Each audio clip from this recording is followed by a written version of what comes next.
I'm Gold Derby News and Features Editor Ray Richmond, and I'm welcoming Bob Ducsay from the new Peacock comedic drama Poker Face, starring Natasha Lyonne, to our TV Editors Meet the Experts panel. Bob, I know you've been Poker Face exec producer director Rian Johnson's go-to editor for a good while, working on Star Wars: The Last Jedi, Knives Out, and Glass Onion.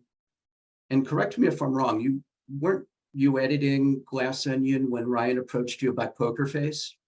Yeah, that is absolutely correct. We were finishing the feature when production started on Poker Face, and so it was obviously challenging for the whole team to sort of take on this project as well. But you know, it was incredible fun, and Rian is very adept at dealing with a lot of things at the same time. So it was actually really a blast to do, even though we were still finishing up the feature.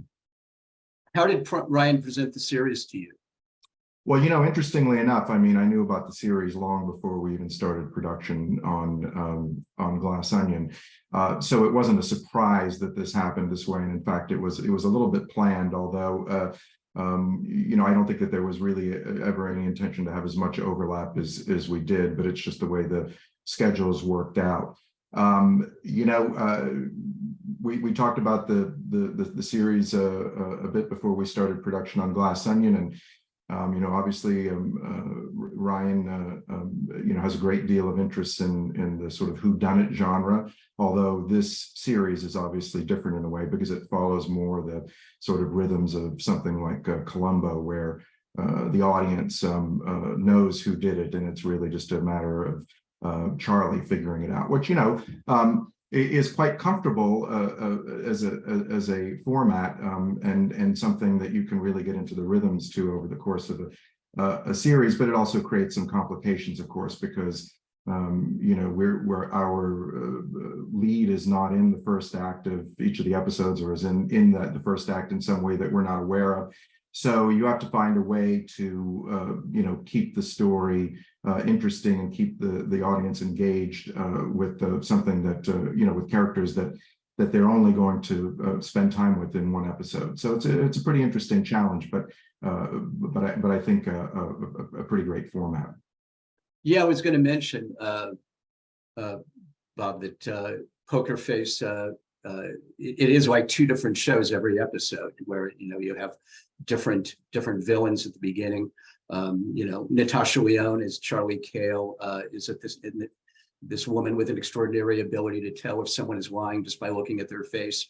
She basically, the second half of every episode is her. She stars in all 10 episodes, investigating and solving these strange crimes at every stop on her journey on the lam herself.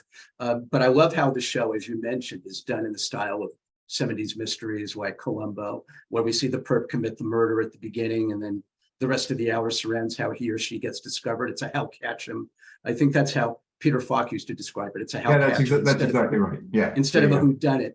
And so are there unique challenges to editing that kind of show as opposed to one where we find out at the end?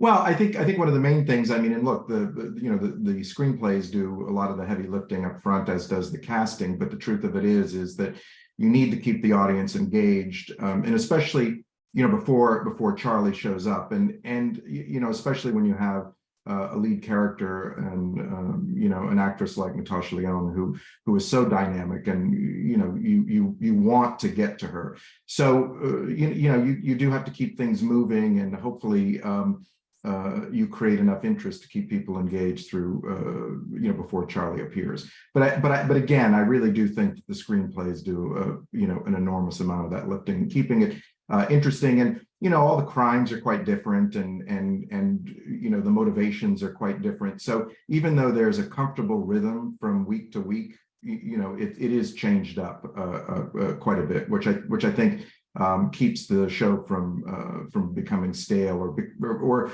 keeps the sort of familiar structure different enough that you don't really know exactly how it's going to go.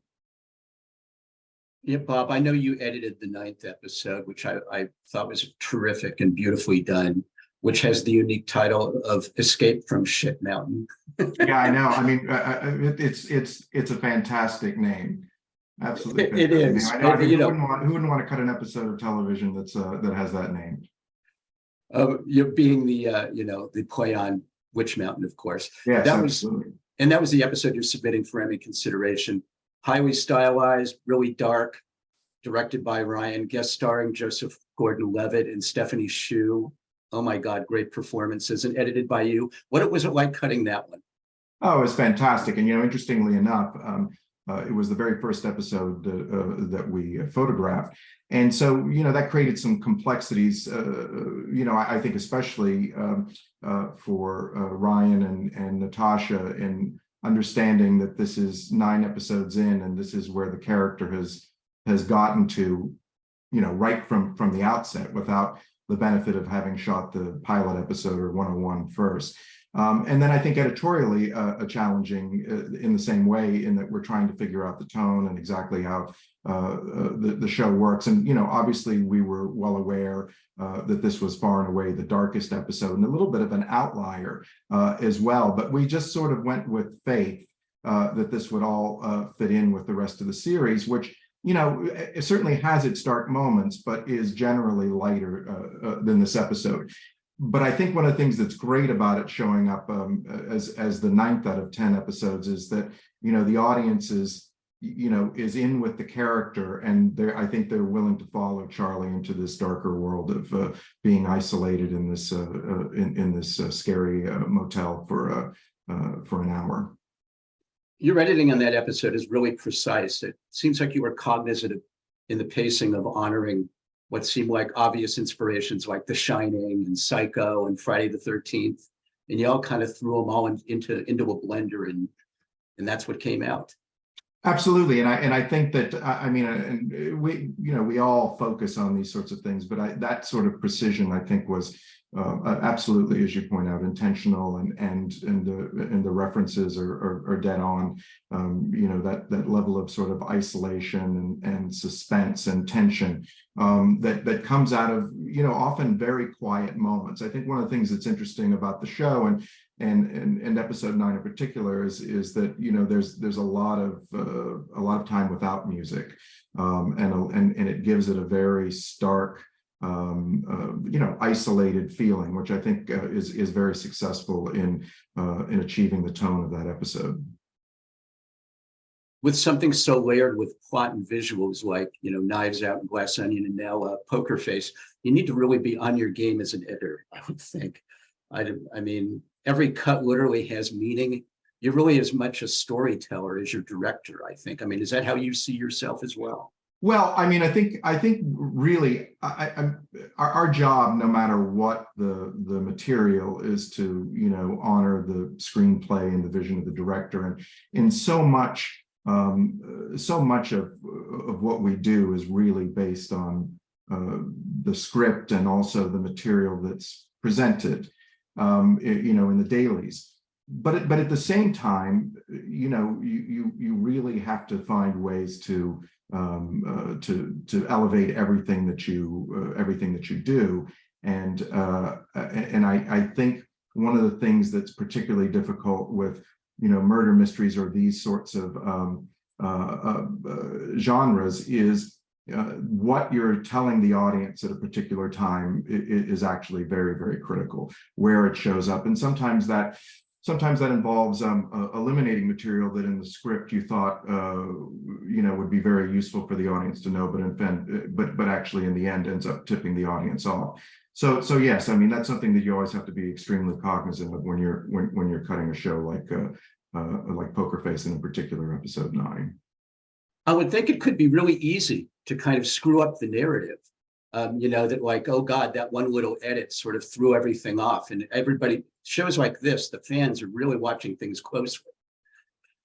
Yeah, no, that's true. And I think, we all do this in this job. We always have to put ourselves in the position of being a fresh audience member. It's part of the discipline that's required in our line of work. And it's a little bit extra elevated when there are mystery elements involved, because we know everything. I mean, we know everything that's that's happening from episode 1 all the way through 10. And so because of that, you have to find a way to put yourself in the position of the audience and make sure that you understand exactly what they're getting out of it, so that you don't again give away something that is going to put them ahead of ahead of what you want them to be or where you want them to be.